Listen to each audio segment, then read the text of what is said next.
Toastbusters, dear guests, it's summertime and it's so nice to get off your flats and to go for a walk in the center of the city, isn't it? You can take a walk at the old Arba Street, touch the old paved roads with your feet, look at the beautiful facades of the old houses of the 19th or 20th century. So enjoy the architectural style of old Moscow. Until there comes a moment when you see that. So you step back, amazed, and you think, that might be interesting. Is this a living house, probably? And then you see that, and then you say, oh my god, what an interesting structure. What does it stand for? What is it in there? Probably a theater? And then you try to escape somewhere in the yards, and then you see that. And then you say to yourself, what are these half-wrecked constructions about? Is this my Moscow? Is this what I like to see in my city? Well, let me answer this question now. Is this art? And the answer is, oh yes, it is.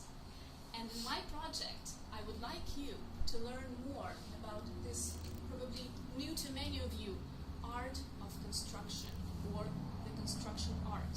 The art that predetermined the whole architectural epoch of the 20th and the 21st century up to this very moment. Soviet constructivism, something that we can truly be proud of. The years of the blossom of this short era were like 20 plus years. But it was the decades when most beautiful, most functional, most fantastic buildings were designed and some of them constructed. One architect, prominent French constructivist, Le Corbusier, said that a house is the machine to live in. What did he mean at that moment? Why a house is the machine, and how does this machine work for us? There are three main principles of the constructivism style. The first one is simplicity. The house should not be very much decorated with the unnecessary stuff.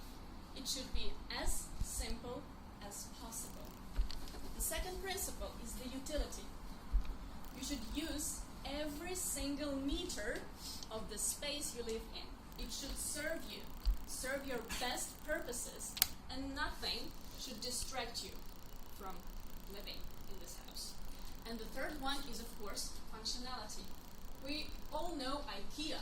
It's all about simplicity, utility, and functionality. So guys, if you want to think about constructivism, think about IKEA. What brought people to think about this new architectural style? Of course, the introduction of new materials. The beginning of the 20th century. Ferroconcrete, an amazing material, raw material to build new houses from. No wood, no stone, ferroconcrete. And of course the glass. If you combine these two, you'll get Moscow City. Rational planning. This is another important principle of being functional and useful and simple. Flats in a row, like cells probably, but they're so simple and so functional. No big palaces, no huge castles, simple and easy. And of course, simple geometrical forms. Cylinders, cubes, pyramids, they all put a base for Soviet constructivism.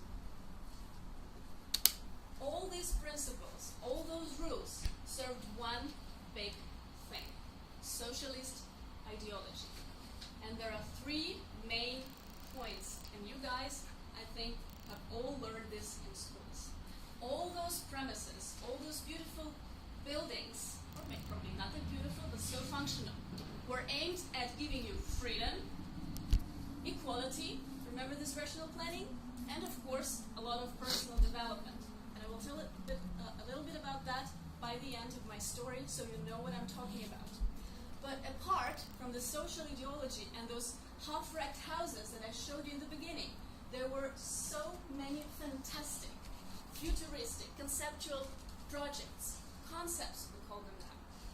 The Moscow that has never existed, the city that we will never see. These are the sketches of the amazing architect of the Soviet constructivism era, Ivan Leonidov.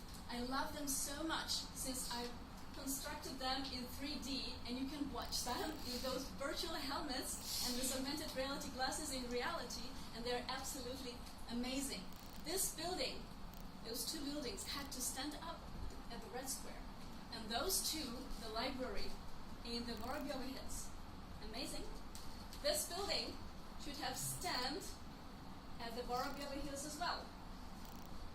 You could never imagine seeing such a thing there, right? Now there's Moscow State University there. This one, the palace of the Soviets, had to stand on the place of Cathedral of the Christ the Savior. Interesting, isn't it? All those things, all those beautiful concepts, gave fundament. They built the fundament for the life we live in now. Our houses are machines that we live in. And this is actually the heritage of the Soviet constructivism. A bit different from what you see, but this is it. Now let me give you an idea how to like this style, how to get involved, how to try to touch this. Don't go to these half-wrecked houses. Go to some that offer you some really interesting excursions. Something like the House of Melnikov, the Beehive House, the masterpiece of Soviet constructivism architecture. Get in there, there are excursions held there. Or the Utopia House, the first ever built condominium for Soviet people.